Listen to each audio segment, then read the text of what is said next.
Hello YouTube, Bane666 here. Welcome to Propaganda of Toxic Feminism, the series in which I expose and debunk falsehoods, misconceptions and outright lies spread about the men's rights movement. So let's get stuck into it.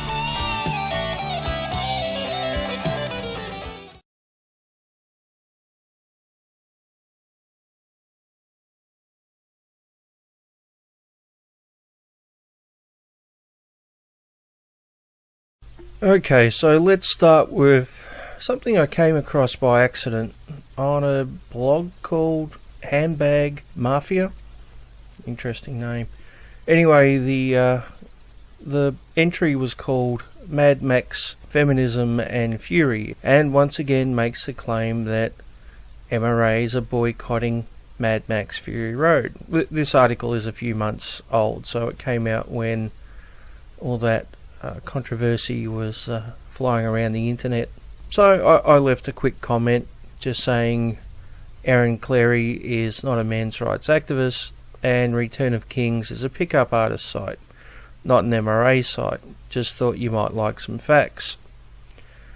And Handbag Mafia replied about 3 hours later. She says, I actually acknowledged that he says he's not an MRA, and I didn't say Return of Kings was an MRA site either. Fair enough. Well, if that's the case though, then why is it she starts out her article with, apparently, a bunch of men's rights activists and their supporters have their man knickers in a knot over the latest action movie to hit the cinemas, Mad Max Fury Road. So I thought I'd leave another comment asking if she's aware that Cleary isn't a MRA and she knows that Return of Kings is not a MRA site, then who are these MRAs who have their man knickers in a knot and are boycotting Mad Max? Unfortunately, I couldn't leave that comment because, you see, immediately after replying to my message, she closed comments to the thread. I'm sure that's just a coincidence though, and has absolutely nothing to do with the fact that she realised she fucked up. Next.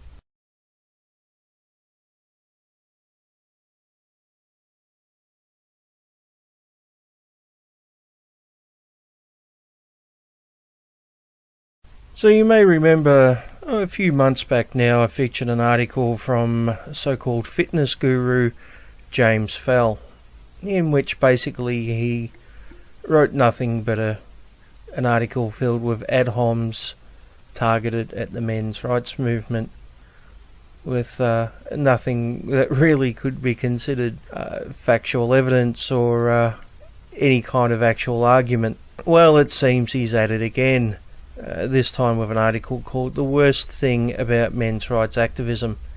Now, I'm not going to go through the entire article bit by bit.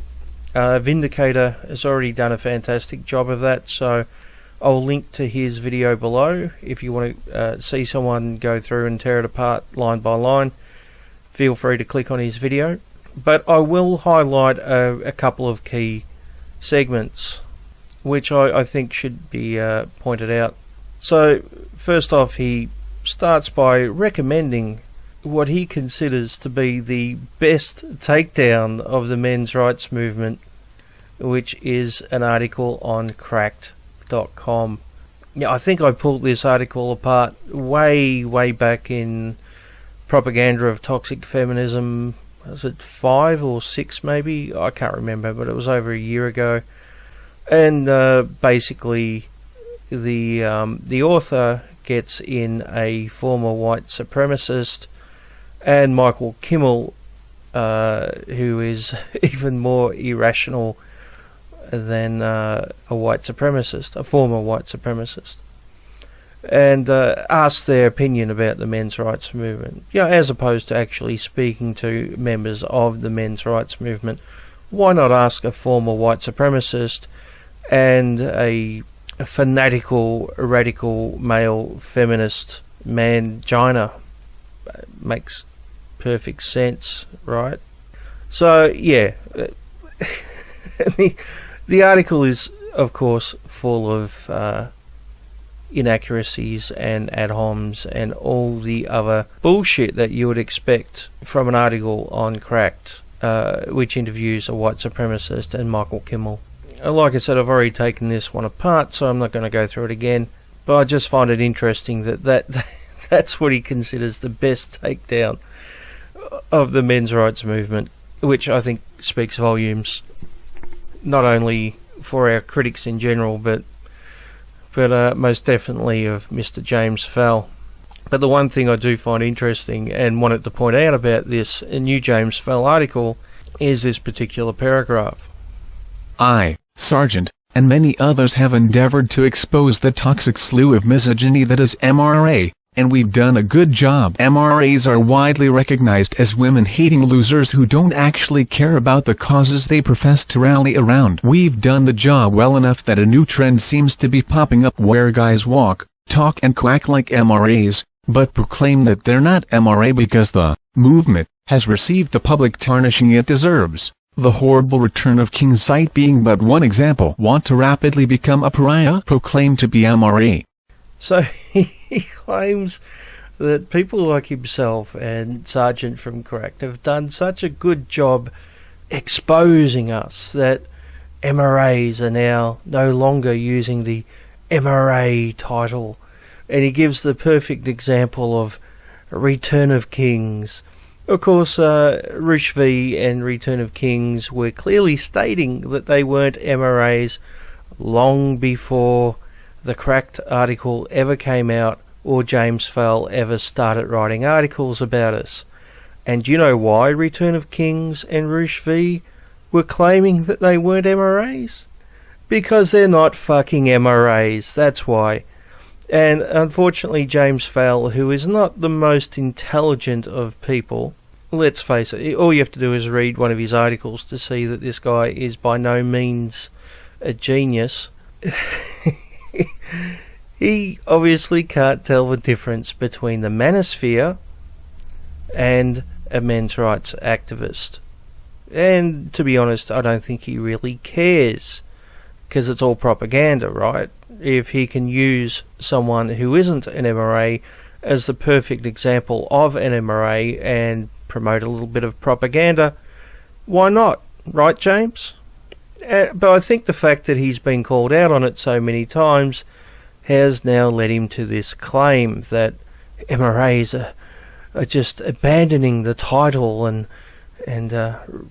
because noble white knights like James Fell have shone the spotlight on the evil misogyny. And how exactly has James Fell done that? Well, by calling us women-hating losers and crybabies. Apparently that's shining a spotlight on us. So, yeah. Well done, James. Well done. Fantastic job, mate.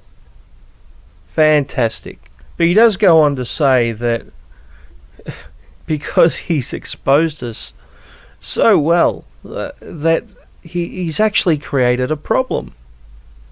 Let me read you another paragraph. Unfortunately, because problems that men face have become associated with MRA, when someone is legitimately concerned about these troubles it is difficult to discuss publicly because the dark cloud of MRA hangs over it. A lot of people view it as misogynistic, what about the men, kind of thinking. As an example, last summer I had an article published about male eating disorders. It received a lot of praise from men and women alike. But at the same time there was a sizable voice of, women have it worse. Yes, they do, but there is no such thing as the Suffering Olympics.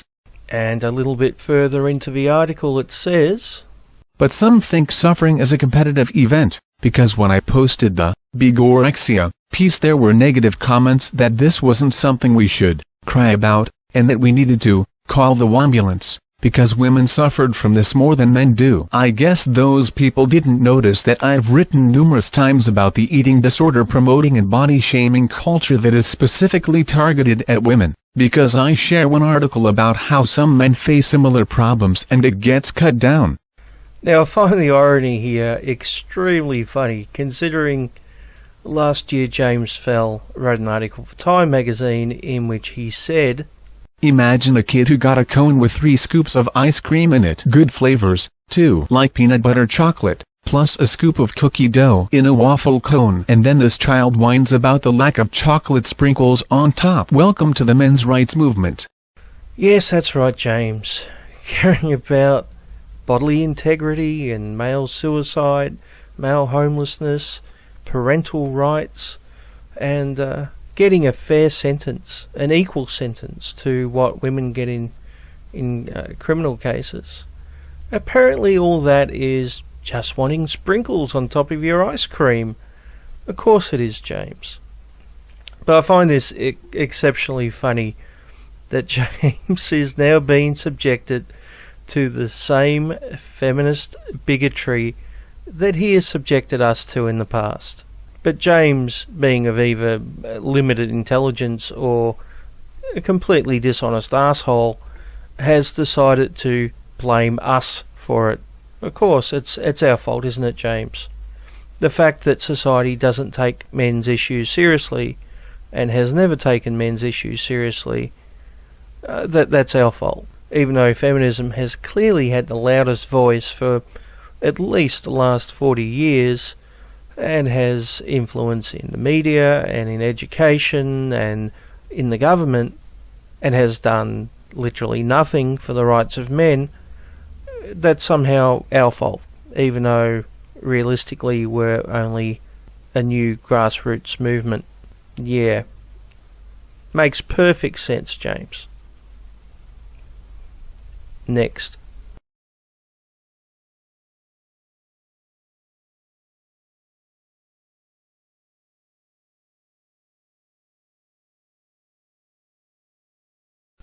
So I know that more than a few of you out there identify as humanists. Well, this one's going to piss you guys off.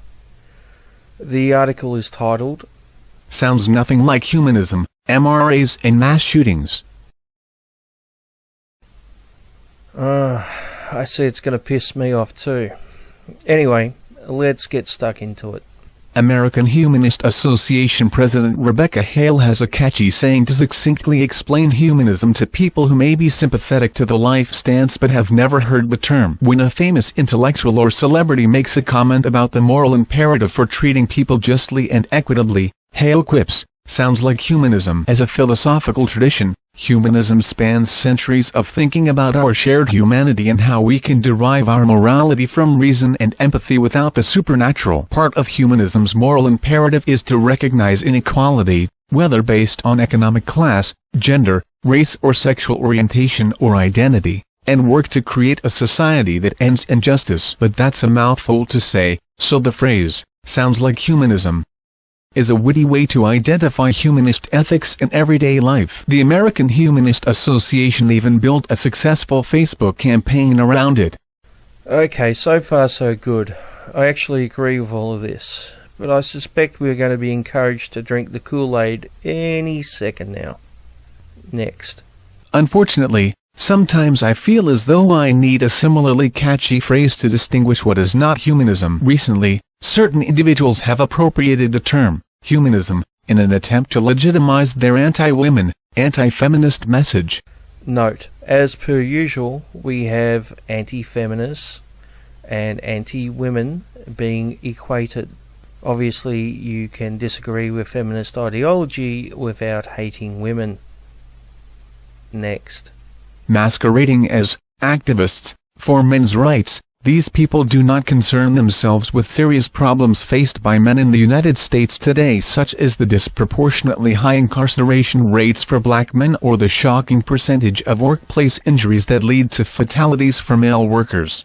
Yeah, actually we do. In fact, we don't only talk about black males getting higher sentences, but males in general getting higher sentences than women for exactly the same crimes.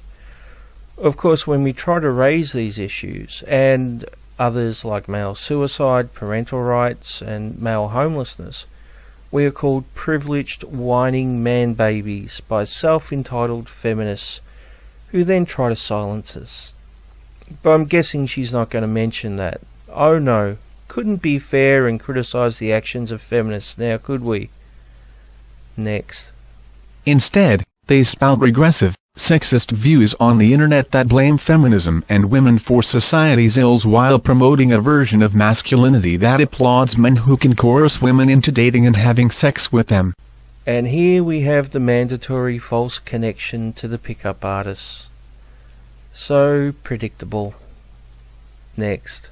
One Facebook group, Humanists United Against Feminism, claims that the majority of women who reported being raped are making false accusations to gain attention, even though research shows that only 2 to 8% of reported rapes are false accusations, comparable with the rates of false reporting for other crimes.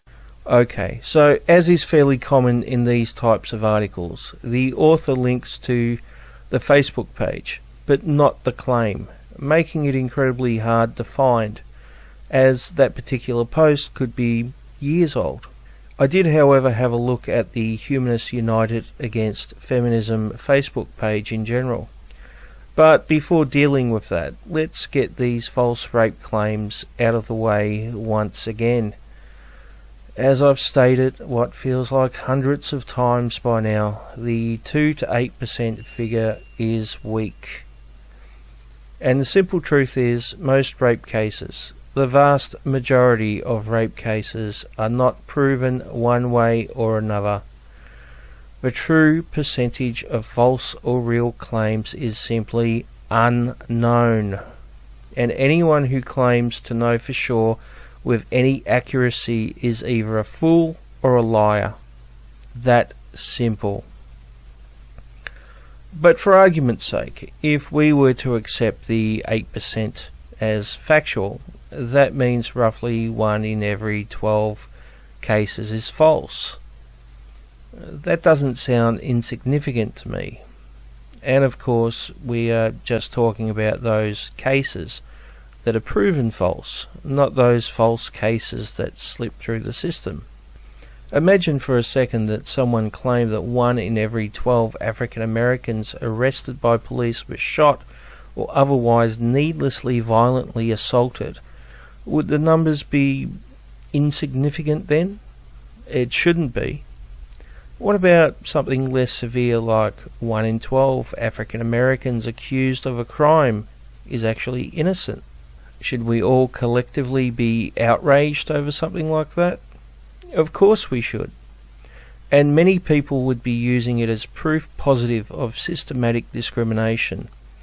And they'd probably be right. But it's different when the accused is just a man, right? When that's the case, not only is it okay just not to give a shit, but feminists are now insisting that we should just throw out the whole innocent until proven guilty nonsense and just take an accuser's word. No other evidence needed. I mean, what could possibly go wrong with that? Apart from, increasing the number of false claims, possibly. But it's just the lives of men, right? But anyway, I've found a reply to this article on the Humanists United Against Feminism Facebook page. So I think it's only fair to present a little bit of their response before moving on. They say, if one did not merely look at the etymological root of humanist as humanitas, as many scholars would agree, one might simply argue, human, and ist, refers to a movement that merely focuses on the needs and well-being of all human beings. Feminism has been a tool for misandry, and you likely have never run across a feminist discussion where it was suggested that we should prioritize recognizing misandry as a real problem. In fact, many feminist, anti-feminist debates will have at least one admittance by the feminist that misandry is not real and that we live in a patriarchy, so therefore male issues need to move to the back of our priorities. When the famous feminist talking heads over the years have been such man-haters such as Marilyn French, who suggested, all men are rapists and that's all they are, or perhaps Andrea Dworkin. How can you possibly argue that feminism represents the needs of humans as a whole? To say as much would be purely fraudulent. This is especially true when feminist organizations have placed male speakers into schools to teach men that women are afraid of them. When the aforementioned man-hating talking heads are in gender studies courses as inspirational feminist figures, we have a problem. And So sorry Ms. Rebecca Hale, we have no interest in your organization's definition of humanism and challenge that yours would even fit any true definition itself. Etymologically and historically speaking, it does not. A few more things to point out. Elliot Rodger was a pickup artist, not an MRA. I'm sure we could dig up an atheist shooter, but that wouldn't prove atheists are killers. A black man recently shot 2 reporters. Does that mean we should unravel the entire civil rights movement? Of course not. This proves that every movement has outliers. The MRM has no famous ones to speak of yet. I'm sure someone will one day be an MRA and do something horrid, but feminists have had entire groups calling for male genocide in the past. Now, as for the false rape allegations, you cannot quantify accurately without knowing for certain if someone falsely accused. Said differently, those mentioned in statistics were those which were admitted to or the story fell through. It's still way too high of a number even if that were accurate, which it couldn't possibly be. Needless to say, there are probably MRAs who follow and possibly even contribute to the Humanists United Against Feminism Facebook page, but I think it would be more accurate to label them as anti-feminist as opposed to strictly a men's rights page, as our author is about to do. Speaking of which, let's head back to the Humanist article. Next. Another Facebook group, Exposing Feminism, dismisses feminism as female superiority nonsense, contrary to the definition of feminism, which is the belief that men and women should have equal rights and opportunities, and the theory of political, economic and social equality of the sexes. Okay, firstly she is using yet another anti-feminist page as an example of MRAs, and although there is no doubt some crossover, it is strictly speaking not a men's rights page. Secondly, she just used the dictionary definition of feminism as a defence, which is hardly surprising. Of course, there can be a very big difference between a group's stated goals and their actions, and you'd be hard-pressed to find a better example than feminism. Next. Yet another, A Voice for Men, humanist counter-theory, blames women for rape and for the gender wage gap, a pay discrepancy shown by research from many reputable organizations to be the result of societal perceptions of women workers and not the result of individual women's choices. Well, at least she picked an MRA site this time. But once again, she links to the website, not to the claim, making it hard to verify or falsify her claims. But she does manage to link to the actual claim about the pay gap. Funny that. It's from the American Association of University Women. The American Association of University Women has been caught being a bit dodgy in the past when it comes to the wage gap. They've dishonestly grouped jobs together in an attempt to skew the figures, as opposed to, comparing men's and women's wages in the exact same job, doing the exact same work. For example, other occupations includes jobs in construction and mining, a high-paying, male-dominated occupation, and also jobs in food preparation and serving occupations, a low-paying, female-dominated occupation. If a waitress is paid less than a miner, does it follow that it's because she's been discriminated against? Comparing waitresses and miners together is fair, right? I mean, just because mining can be extremely dangerous doesn't mean someone should be financially compensated for that, should it? Of course it fucking does. And the author of this humanist article even said that just a bit earlier. Masquerading as activists for men's rights, these people do not concern themselves with serious problems faced by men in the United States today, such as the disproportionately high incarceration rates for black men or the shocking percentage of workplace injuries that lead to fatalities for male workers. The shocking percentage of workplace injuries that lead to fatalities for male workers. Why do you think that is? Could it be more men risk their lives doing more dangerous work? So no, I don't trust anything from the American Association of University Women. And that's exactly why I prefer the CONSAD report, which was released in 2009 by the US Department of Labor. It examined more than 50 peer-reviewed papers, and it concluded Extant economic research has identified numerous factors that contribute to the gender wage gap. Many of the factors relate to differences in the choices and behavior of women and men in balancing their work, personal, and family lives. These factors include, most notably, the occupations and industries in which they work, and their human capital development, work experience, career interruptions, and motherhood. Other factors are sources of wage adjustments that compensate specific groups of workers for benefits or duties that disproportionately impact them. Such factors for which empirical evidence has been developed include health insurance, other fringe benefits, and overtime work. It is not possible to produce a reliable quantitative estimate of the aggregate portion of the raw gender wage gap for which the explanatory factors that have been identified account. Nevertheless, it can confidently be concluded that, collectively, those factors account for a major portion and, possibly, almost all of the raw gender wage gap.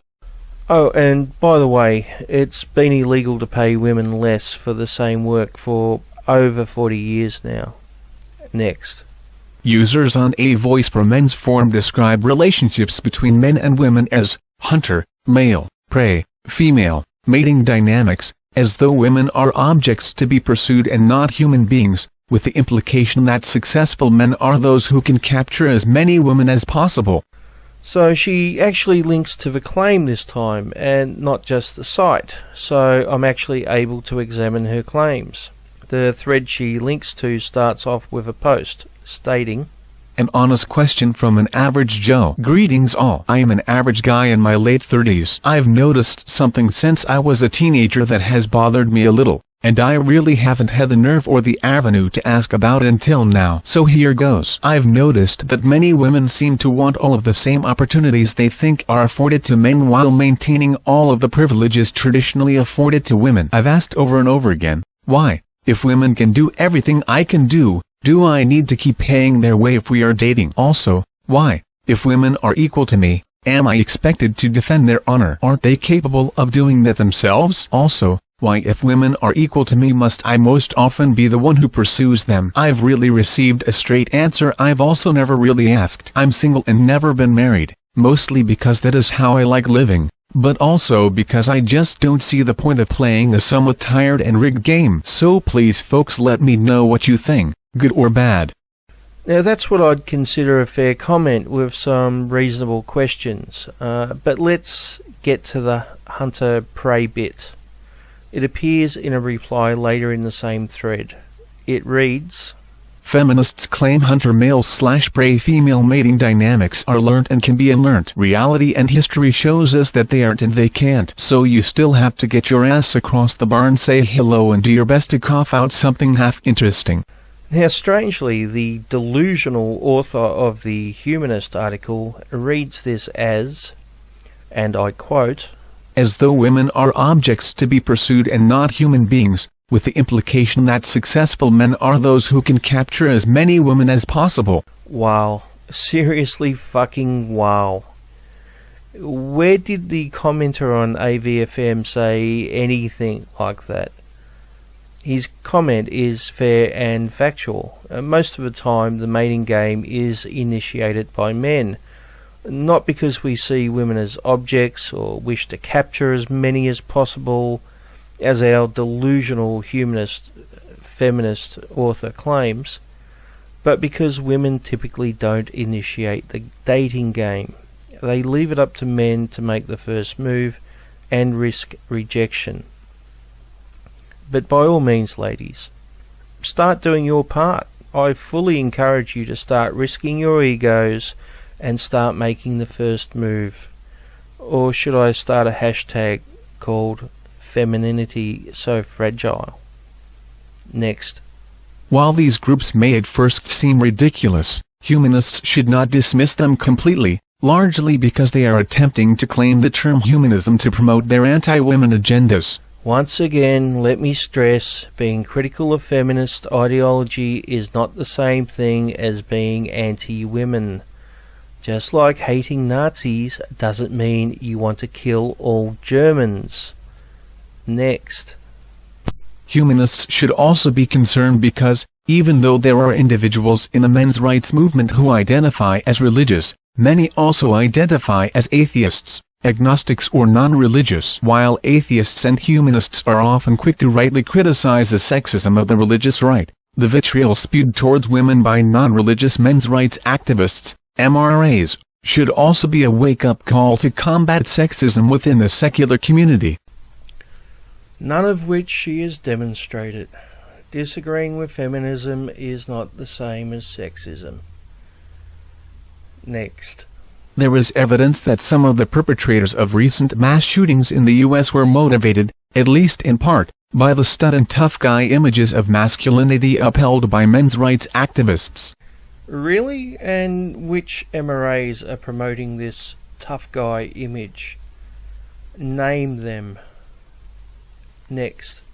Elliot Rodger, who a little over a year ago killed 6 people and wounded 14 others in Isla Vista, California, left behind a manifesto in which he blamed his rage on his perceived lack of manliness and his inability to acquire a beautiful girlfriend. Just last week, a high school student in Idaho threatened to kill all the girls at his school because the cheerleaders wouldn't send him nude pictures. As the country still grieves with the families of the victims of the Umpqua Community College shooting in Oregon, the media is reporting that the gunman, Christopher Harper Mercer, also left a manifesto for police in which he described his sense of failing to live up to expectations of masculinity or find a girlfriend. Online writings attributed to Mercer also indicate that he admired previous mass shooters, including Rodger.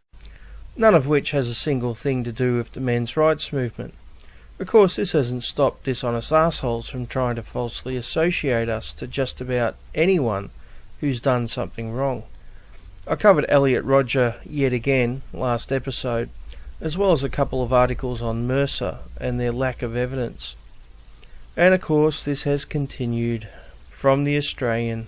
The dark web beyond the reach of metadata retention laws. It states, like Harper Mercer, Rodger whined about being rejected by women and despised men who were able to enjoy healthy sexual relationships with women. Harper Mercer and Rodger suffered serious developmental and mental health issues. Both used 4chan and other social media forums like Reddit and a range of deeply unpleasant men's rights websites to spout their fury against the world. You'll note none of these so-called deeply unpleasant men's rights websites are ever named, because they don't exist. There is of course no evidence that Mercer or Rodger ever so much as visited a single men's rights website, let alone that they were influenced by the movement. Essentially this is the boogeyman under the bed designed to frighten children. And then there's this from Before It's News, which states, the police authorities are being silent about Mercer's purported manifesto. We do know that he likely had white supremacist leanings, may have been a Satanist, and that his writings may have featured virulently racist ramblings about black men and sex. Mercer is a product of the men's rights and other semi-intellectual sewers where insecure men go to stroke one another. Wow, a white supremacist satanic men's rights activist. I'm going to have to bring this up at the next KKK Men's Rights Black Mass meeting. We have orgies and a potluck every second Thursday night. Of course, the author of Before It's News forgot to mention that Mercer was a member of the Illuminati and worked with Bigfoot in the JFK assassination. I mean, if you're going to just make shit up, why not go fucking crazy? I expect the author's next article will be about how the dinosaurs built the pyramids, or something equally factual. Well, factual from a modern day journalistic point of view, that is. And then there was this lovely tweet. Chris Harper Mercer was a known member of the MRA, a so-called men's rights movement. The victims that have been identified so far are women. I am happy to report that numerous people demanded evidence. Of course none was ever given. I'm guessing it's only a matter of time before this tweet is cited as evidence by the Raw Story or Huffington Post or the Daily Kos or some other bankrupt piece of shit that passes as journalism these days. I mean, that's what's considered proof these days, isn't it? Just some random person's opinion on the internet? But anyway, back to the Humanist article. Next. These young men's perception of women as owing men affection and sex, as well as their view of women as objects instead of people, mirrors our culture's continued objectification of women instead of granting them full humanity. That Roger and Mercer would go to such lengths as to kill others in an attempt to prove themselves men reveals the disturbing definitions of masculinity perpetuated by our wider culture and amplified by the MRA community. You'll note that she gives no evidence that Mercer or Roger were connected to the men's rights movement. It's strange, isn't it? I mean, she was able to give us a citation for the wage gap, but nothing actually connecting these two to the men's rights movement. As for the claims that Mercer and Roger just wanted sex and saw women as objects, I don't buy it. Don't get me wrong, I'm in no way defending these two lunatics or their actions. But let's look at Elliot Rodger. He came from a wealthy background and presumably had access to disposable cash. If all he was interested in was treating women like objects to be used for sex, then why didn't he visit prostitutes? I'm guessing he could afford it. He could have gotten sex and nothing more, right? Just used a woman for her body. Isn't that what feminists claim he wanted to do? The fact that he didn't do this, but instead complained about being ignored by women, would suggest he wanted more than just a fuck. He actually wanted female validation. Of course, none of this in any way excuses his actions, but the way feminists reduce him to a stereotype of male sexual desires and how those desires are dangerous shows us a real insight into the feminist mind. Next. Humanists, real humanists who actively promote human rights for all and equality for women, must be vigilant in defining what the humanist philosophy really is, as well as what it is not. This, of course, is very telling, isn't it? Equality for women, but she doesn't mention equality for men. I would assume that she only thinks women have inequalities, but she actually mentioned some men's rights issues earlier. Next.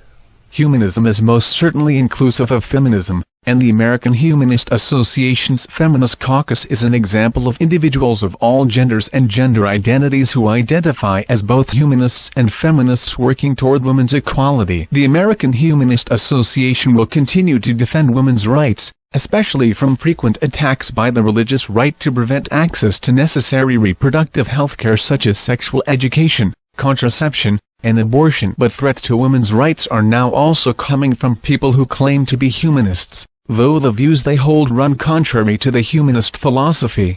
There is no reason why someone calling themselves a humanist can't also call themselves a feminist.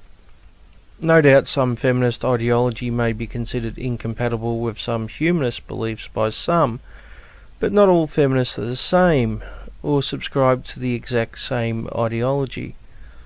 But what I'm seeing in this article is the demand that if you are a humanist, then you must also be a feminist.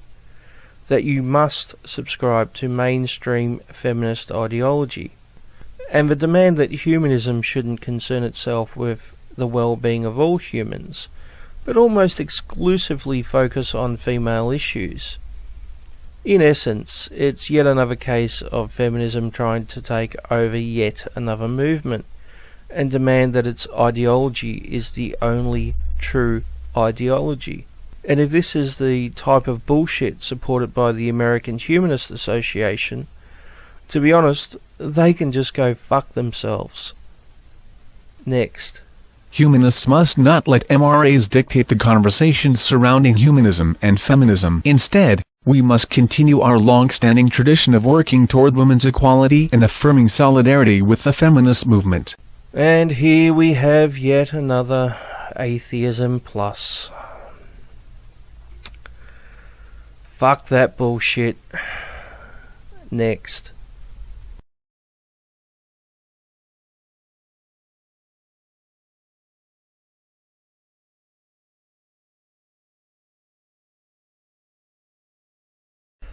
So, as most of you are probably aware, there was a recent troll hashtag called Boycott Star Wars 7. Seriously, I fucking hate Twitter. How anyone could take this troll hashtag serious is beyond me. I mean, people are aware that Lando from The Empire Strikes Back and Return of the Jedi was black, right? Yet there wasn't a boycott of those episodes. And of course there was Mace from the prequel trilogy. Yet no one boycotted those episodes. And trust me, there was a real reason to boycott those movies, which had absolutely nothing to do with the race of one of the actors.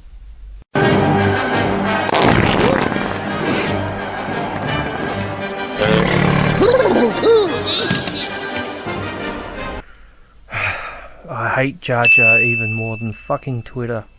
But as is the common trend these days, a troll hashtag on Twitter seems to be big news. And The Guardian couldn't help but jump on the bandwagon of shitty journalism and blame the men's rights movement. I kid you not. Star Wars: The Force Awakens has shocked racist trolls. Should it? White supremacists and men's rights activists were calling for a boycott of the film, but as the ultimate blockbuster, it's unlikely it will prove all that radical. Do you know what I hate more than Twitter and Jar Jar Binks combined? Fucking dishonest journalist scum. Fucking unbelievable. Seriously. So let's look at the evidence that this hashtag has anything to do with the men's rights movement. There is one paragraph that mentions the men's rights movement and has a citation. It reads, "There are various ways to hate Star Wars when it comes to racial and gender diversity. The first way, also known as the stupid way, has been taken up by a bunch of men's rights activists and open white supremacists on the Boycott Star Wars 7 hashtag, angered by previews and press and now a new trailer suggesting that the characters in the new Star Wars film may not all be white men. These lonely warriors have struck back, but with hapless bigotry in place of stormtroopers. If white people are unwanted in Star Wars, then our money must not be either," one declared. Another muttered darkly about Jewish activist J.J. Abrams. "Nobody tell them about Carrie Fisher." So when I clicked on the citation, it took me to another article by The Guardian on the topic of the Boycott Star Wars hashtag, which doesn't mention the men's rights movement once. Nothing. Not a single mention. Which makes it a very strange citation.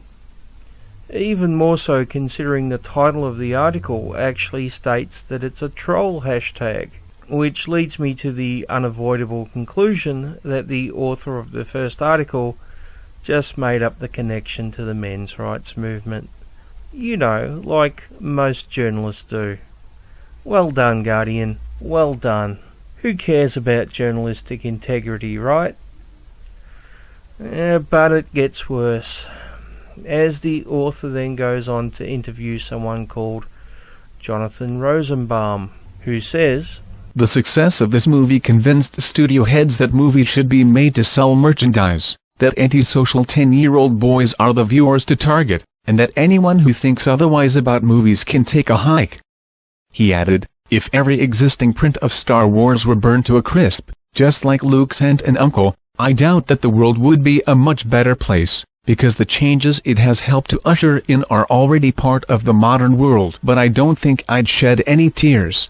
And for Rosenbaum, Star Wars is a symbol, not of diversity, but of homogeneity. That homogeneity isn't, directly, about the cast of the film. Rosenbaum doesn't point out that in the first trilogy, Luke has to fall in love with his sister because there basically aren't any other women in all of explored space. Admittedly, there was a larger male cast than a female cast, most of whom served as cannon fodder, by the way. But our author seems to have missed that the head of the rebels was in fact female. And Leia was not only a princess and a senator at the age of 20 and one of the leaders of the rebellion, but she also held her own with any of the guys and even spoke back to Vader. In other words, she wasn't the type to get PTSD from comments on Twitter. Next. "The bad guys are nefarious, wear black robes and blow up planets, killing millions. The good guys wear white and kill millions too, presumably, since they detonate planet-sized spaceships. But some millions deserve to die. The cowboys knew that, out on the range. The future is defined by the same old atavistic carnage as ever, which is, as Rosenbaum says, an ingenious form of doublethink echoed in the very premise of a fantasy of the future beginning with a long time ago in a galaxy far, far away. Seriously, they're actually comparing blowing up the Death Star to cowboys killing Indians? Fucking amazing. I think a much better comparison would have been the Allies stopping the Nazis in World War II. The Empire is obviously somewhat based on the Nazis. Considering Rosenbaum's name, I would hope he would agree that stopping the Nazis was kind of important. Imagine how much more important it would have been if they had a galaxy-wide empire and planet-destroying superweapons. Hardly comparable to cowboys killing Indians now, is it? The amazing thing about this article is that the author seems to have found a bigger lunatic from his own side than the trolls he thinks are real. Absolutely fucking amazing. Anyway, as a men's rights activist and someone who has been a huge Star Wars fan since the age of 8, which was a little while ago now, I can honestly tell you I won't be boycotting the new movie. In fact, I'm counting the days until it's released. Anyway, folks, that's it for another episode, so until next time, always remember, don't drink the poison Kool-Aid.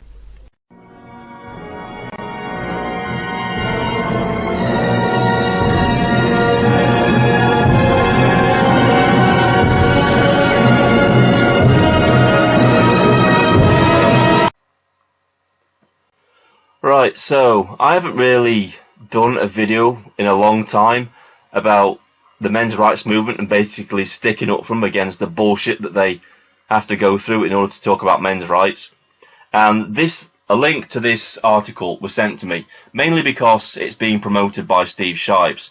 And if anybody doesn't know, I've had quite a run recently of debunking shit that Steve Shives and people associated with Steve Shives have actually been saying about feminism, atheism, and Steve Shives is an outspoken person who speaks out against the men's rights movement, who has demonized it as a hate group in the past. So this is really relevant to what I've been talking about lately, and it gives me a chance to stand up for the underdog, really, which is the men's rights movement. So we'll go and take a look at what this guy's got to say. I think this guy is his name is James Fell, and I think he's a fitness guy, talks about all kinds of fitness, but he also speaks out against the men's rights movement for some reason. So he says this: they suck. You know it, I know it. Many of them deep down know it too.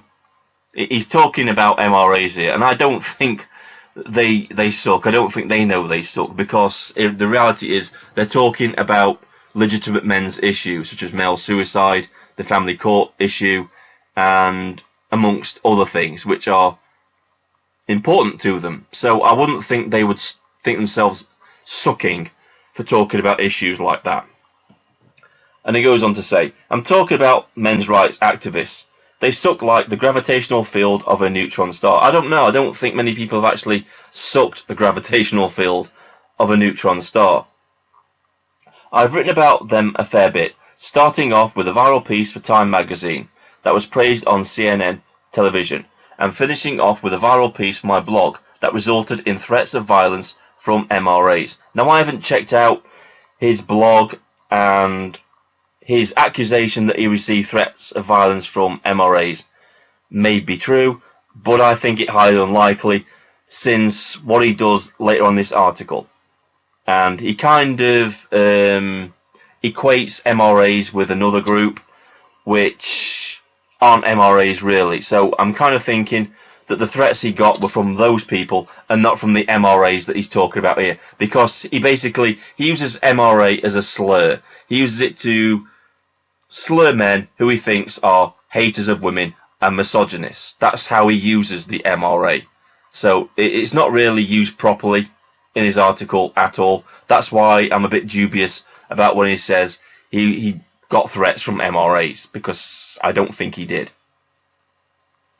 He goes on to say, there were a few other pieces in between, but I didn't write the greatest expose of MRAs. I believe the